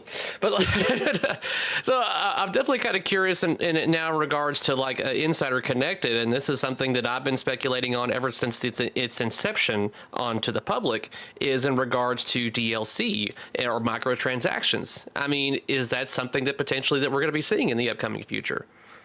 No, because if you think about it, microtransactions make sense when you have 100 million people in your audience. They don't make sense, when you have the scale of our audience. Even though our audience is growing every day, and we're talking hundreds of thousands of people. Like, how much money could I collect from hundreds of thousands of people, in what quantity, in any significant way that it would make any sense at all, right? So it's like, I think this is way overblown. I think that, you talk about the cost of all access is all about covering server costs, because server costs are going to go through the roof as more people start putting this in their house, right? That's, so it's like, I want to cover server costs. I'd love to figure out a way to monetize it, but it's not going to be the way you imagine it, I don't think. So what I hear is that you're not going to do it until you get a surplus amount of more people on board. I just say, think about the scale of this. Like, how many people do I need to have to be able to charge you what? What would I charge you? Like, if I put it in the scale of the video games, it's like, what would I charge you? Well, here's something, this is, I hate to give you guys ideas, but whatever. This is what we're gonna do. So I see that just most recently at Expo, you guys announced that you got home leaderboards, and if you do a home leaderboard, you spend the $80 for the year annual thing, and you're like, hey, now your name is in gold. And it's like, I look at that and I'm like, okay, if I go to some location, I see someone's name's in gold, I look at that and go, okay, so they paid money and they got their name in gold. What would be cool? And this is where it comes into a really good thing, is if there are certain things that make you stand out by earning them. So let's say, for instance, that someone saw my name on the board and they saw that my background was Foo Fighters related or whatever. That means that I legitimately, at a standard location, earn certain objectives or achievements legitimately. And therefore, I have officially earned the right to stand out, versus those that just go, here's your money, make me stand out. Well, that you just described my verified concept relative to achievements, right? Correct. Yeah. Right. So it's like verified versus non-verified. I don't have any issue with that, but if you think about this though, on a leaderboard, the most impressive thing you can earn is that score to some extent, right? Got you on that. So that's not a bad idea. Do I need to charge you for that? I don't, No, I'm just saying, like, for those that are like, you still want the ability, you still have to have that free option out there for people to go, you know what, I still want to go to this location. I'm working on getting this particular perk that makes me stand out. Yeah. Aside from being a badass player. I mean, but there's some people out there. Yeah. Yeah, we talk about all kinds of things, and it's not to say that, I mean, that's a good idea. It's not a bad idea. It's just a question. Every time that everybody talks about microtransactions, what you have to imagine is, like, I got to have, like, literally millions and millions of people in order for that to make any significant impact to my business, right? And I mean, look, I don't want to underplay it. IC is growing exponentially. We have hundreds of thousands of people. And in the not too distant future, it's going to be 1 million. The lights in my office just went off. You got to start moving more. There we go. All right. But like, this brought me back to, like, and the reason why I even thought about that is because there's a point in my life where I spent a lot of time playing World of Warcraft, a big nerd on that. But like, you had certain things that you could get by merely accomplishing things in the game that were difficult to do. And when people saw you riding a particular mount, they're like, I know what that guy did to get that, versus the guy that spent $25 to ride a two-headed dragon. Listen, I spent plenty of time in that world. I know what you're talking about. I can really, I've bought car packs, I've bought all kinds of things, car packs for driving games. I've got, Rocket League. I spent a bunch of money, stuff, right? So I get it. I mean, here we are, I went, whatever, it's been 4 years into IC, and, I think you guys know what we're about. I know, a lot of those guys that were like just attacking me when we announced it. Like I said, it's the change. It's something different. When I saw it, I didn't blow up like I did with Wick, but I was definitely curious of, like, what is going on here and what's going on. And so I think definitely when it gets out there to more people and people are get to, like, see it, feel it hands on. And after time, once it builds up a pedigree, then it will eventually be accepted. But as of right now, it's much more of a, what is this? We don't trust it. We don't know it. We like to. I don't. So I think, if I could show you those numbers, I can't show you those numbers, but you'd be surprised. There's so many people that, I mean, I hear from location owners all the time. They're always after me to make sure that, we give them notifications that the game's down, because people literally walked away because it didn't, the game was up, but Insider was not. There's some people won't play without Insider, right? And so, I mean, if I could show you those numbers, you'd be duly impressed. Yeah, I think like the impact. Give me some quarters, baby. On Pinball. I think in the future, definitely use Jack. He's there at your disposal. So in the future, like you said, you got stuff coming up here pretty soon. Be like, hey, before you guys start blowing up, not in these words, but like, here's what you're about to see in our new Spike 3 cabinet. I think that I'm happy to do it. I guess I always give you guys the benefit of the doubt. Like, I think that if my heart's in the right place, other people's hearts are going to be in the same place. I didn't expect people like inventing that the cabinet was MDF. I'm just like, what? The cabinet's not MDF. And not only that, I mean, it's like, if you took the front molding off, you can see that the cabinet's not MDF, So I understand someone not understanding the difference. Like, there's a guy out there that posted, I'm never buying this again. The cabinet is melamine. I'm like, well, have you bought anything since 2018? Because they've been melamine. They've been melamine faces. So it's like, now, clearly I don't think he understands, right? Or either he doesn't understand, or he just wants to make a statement, or I don't know. I think that's why I said to you, we went to melamine in 2018. we've had basically the same core material for ever since then. And you know what? You want to ask me? Do we make anything that is a particle board? Yeah, the home edition. The home edition is not. That's what this people material. are concerned about, is that you guys are just transitioning to building more bigger home editions kind of thing. But the home edition is a super cost challenged product. I mean, all you have to do is look at it. And by the way, that said, it's been a huge success, right? Costco just ordered more Star Wars, which we're trying to figure out how to build. So this is something that I guess in relates to the Costco. I remember I can't remember which podcast. Forgive me, but I want to say you mentioned that I guess the upcoming next home edition is going to be something different, opposed to the layout and wise. Is that still bold? Yeah. Okay. Any idea when we might expect to see a new home Well, edition? you're going to see. I think what you're going to see probably towards the fall. Okay. Probably towards the fall, but because that those products do super well for the holidays, Give me right? some quarters, baby. So the Costco conversation is all about get it here so that it can, everyone can touch it, feel it, play it, and then come the holidays, people are buying it and giving it away and bringing it home for the kids and all that stuff. And so that's really their magic. So probably towards then, what you may see is a lot of similarities between in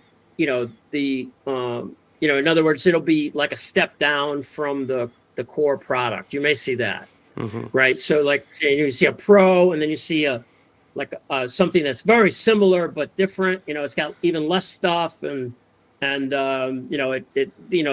it's still going to have that cabinet, that display, etc.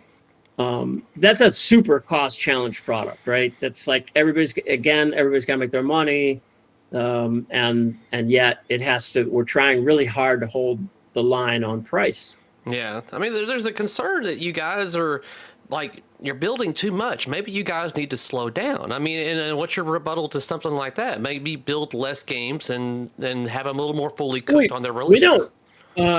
We don't you're talking about different titles a year. Like 3 or 4 titles a year. Like how many titles you release? Maybe you cut it back a game, and that way they have more time. So we won't. I think we tried 2 titles a year during COVID, and that wasn't a great idea. So we had shortages. We actually had distros asking for product, etc.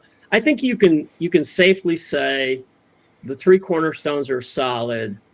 Remasters are not a guaranteed thing. You may see a year without a remaster. You might see some specials, right? Like Jaws 50th has been hugely successful. They're on the line today. I was out there today to steal parts for the show and tell. There's Jaws 50s out there cranking away. So Jaws 50th and the beginnings of Walking Dead, right? So I think that so you got 3 cornerstones. The specials are, I can't plan when there's going to be an anniversary, so there's going to be sort of tied to that. Remasters, same thing. Not we have to fit them in depending on how much work they are, right? Because you look at a game like Lord of the Rings Remaster or even Tron Remaster is going to be even more work because they're on such old technology. We have to, White Star and Sam are, it's not that it's not doable. It's just, and then think about Lord of the Rings, right? Could I give you a Lord of the Rings without a bunch of video assets to go with it? Could I give you a Tron without a bunch of video assets? I couldn't. So we wouldn't tolerate that. I have another video out real quick. Be like, what the F is this? Right. So that's an effort. That's a huge effort, right? Yeah.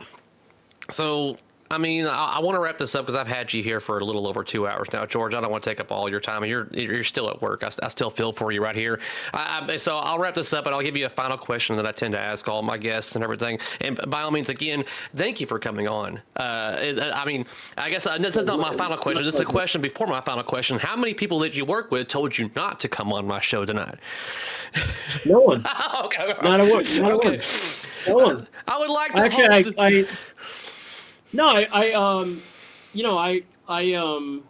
I told everybody, and nobody said boo. And it was like, what do you need? I said, drag. I want Elwin's Congo, because I want to, my mic drop moment is going to be that cabinet is MDF, and I'm going to wait for Kerry. I'm going to wait for Kerry to tell me that Williams made the best cabinets ever.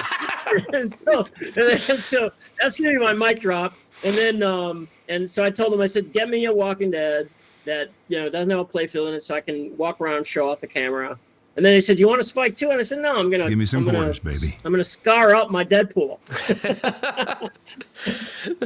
So, I mean, I guess I'm going to end this on a note of I would love to have you on again at some point in time. I'm so thankful and glad that you decided to come on here and disperse all this information and give us a bunch more knowledge in regards to, the decisions that have been made. It's, I'm all about getting the accurate and education and everything from someone like yourself. But out of curiosity, and God forbid something happens to you, George, what do you want to be remembered for?